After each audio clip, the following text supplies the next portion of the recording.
On the back page of Muhammad Speaks, starting in 1962, and now on the back page of The Final Call, was the Honorable Elijah Muhammad's Muslim program.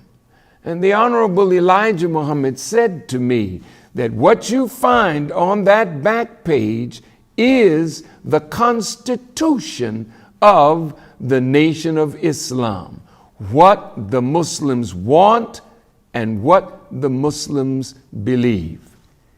And each of you that are listening to this broadcast, you will find that what the Muslims want is what each and every human being on our planet wants for themselves.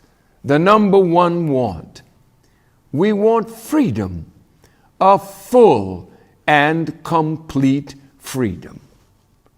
We ask the question, can we grow fully without the knowledge and without the freedom to grow? Or are we yet slaves whose sphere of freedom is limited according to the wishes of our former slave masters?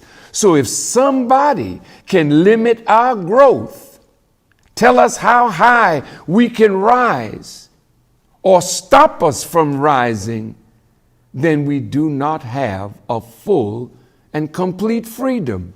Regardless of the good of the 13th, 14th, and 15th Amendments to the Constitution, if there is no enforcement of these amendments, then they are not a reality in our lives. Then our freedom is curtailed. Our freedom is limited according to the wishes of our former slave masters and their children.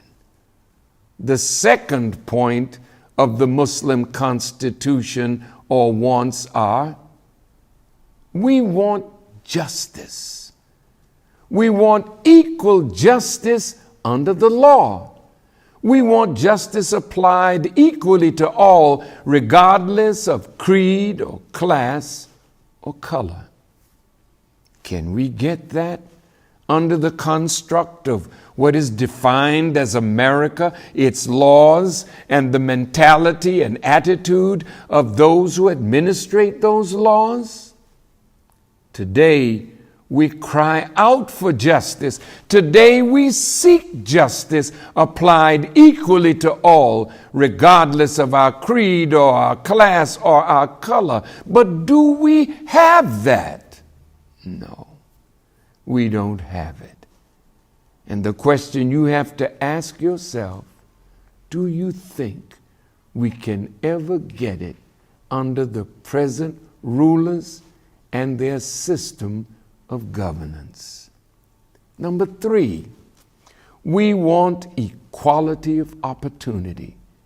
We want equal membership in society with the best in civilized society. How could this ever become a reality under the present construct? How can we ever have equality with the best in civilized society when we exist in a savage state? And the savage is a person that has lost the knowledge of self and is living the life of a beast. And the civilized person, who is the Honorable Elijah Muhammad and his representatives, are not allowed the complete freedom to civilize the savage people of ours so that we could become equal in society with the best in civilized society.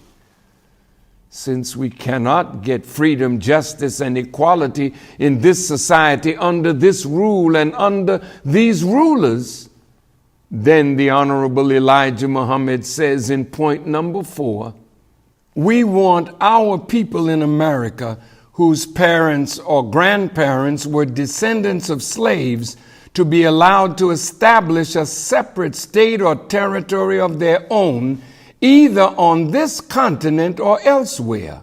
We believe that our former slave masters are obligated to provide such land, and that that area must be fertile and minerally rich.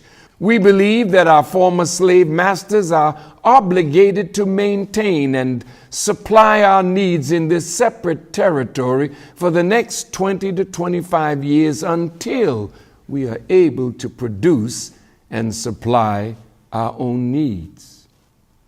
Now, here are his reasons. He writes, since we cannot get along with them in peace and equality, after giving them 450 years of our sweat and blood and receiving in return some of the worst treatment human beings have ever experienced, we believe that our contributions to this land and the suffering forced upon us by white America justifies our demand for complete separation in a state or territory of our own.